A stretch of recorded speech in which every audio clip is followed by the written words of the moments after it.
Don't make the common managerial mistakes when implementing AI. Gain the right point of view. The biggest issue or obstacle that I usually see is, honestly, a lack of understanding of AI at multiple levels. Of course, this leads to a lack of understanding in the process. What usually comes to mind is Rosie the Robot, and I'll tell you why. But first, for those that don't know, Rosie the Robot was a robot that took care of a futuristic family called the Jetsons on an old cartoon from the 60s, doing all of the housework and keeping them out of trouble. Anyway, a few years ago, I heard an interview discussing the future of technologies. Now, towards the end of this interview, and just jokingly, the professor doing the interview asked, "When is Rosie the Robot coming?"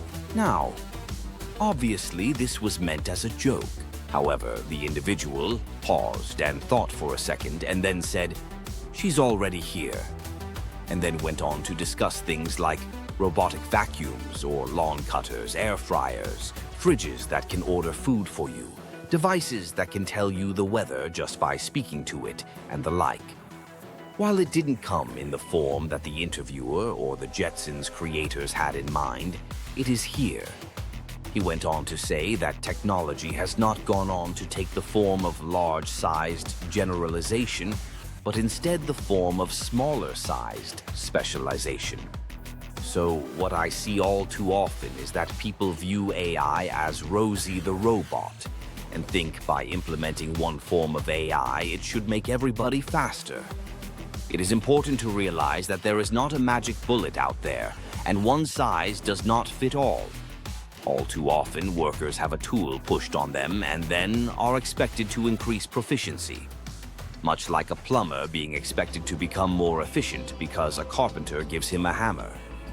This can often lead to frustrations, refusal to try other AI methods, and arguments against AI implementation. Instead, we need to choose tools based on workflows and processes. Similarly, different levels of skill could benefit less or more because of implementing a particular AI. This often runs counter to what managers think. For instance, if I already have a staff of spreadsheet experts, the gain for having AI in the spreadsheet would be minimal compared to a staff more novice at spreadsheets. For instance, while it may not give your business analysts superhuman speed, it can save a great deal of time for your sales team, getting them back to making sales and what you are paying them for. The expert would see minimal gains, but novices may gain noticeable improvement. The experts would still be faster. This is why an examination of workflow and ROI is so important. This is the main top-down issue I see. However, you also have to consider some things when expecting bottom-up implementation. Does anybody like having their normal routines disrupted? No, of course not. It is also important to remember that many have a fear that AI will take their jobs. To ease tensions, it may be helpful to have them start with parts of the job they don't like and see how AI can be used to alleviate those pain points. While these are common, there are still some lessons that we still haven't learned. The first lesson dates back to the turn of the 20th century, when Frederick Winslow Taylor introduced scientific management. While he was watching over a group of assembly line workers, he noted that a newcomer seemed to be doing things faster than everybody else, and that he was repeatedly warned to slow down. When the workers got done that night, he was literally beaten by his fellow workers. They had not so calmly explained that if he continues to work harder and faster, the organization will just lower the price per piece, and everybody will have to work harder and make less. Since then, we have seen that not much has changed. It has been echoed on screens, such as Modern Times with Charlie Chaplin, a famous episode of I Love Lucy. And most recently, I have seen it on Disney. Each one of these have shown the exact same premise and has been comedically relatable to over a century of workers.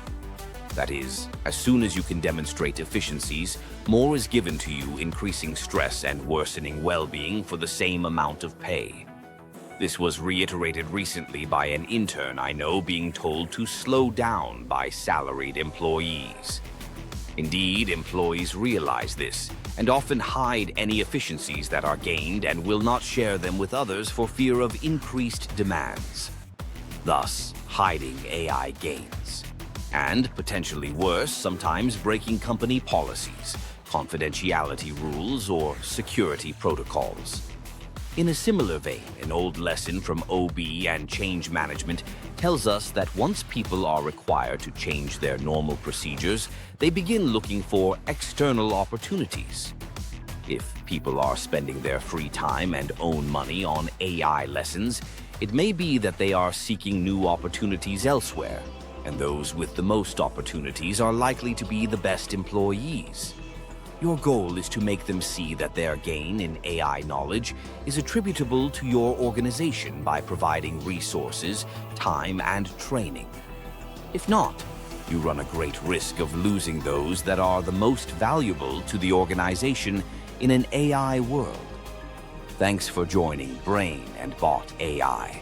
Please join us in the next video, where we'll discuss how to overcome these obstacles and what skills are valuable in the AI age.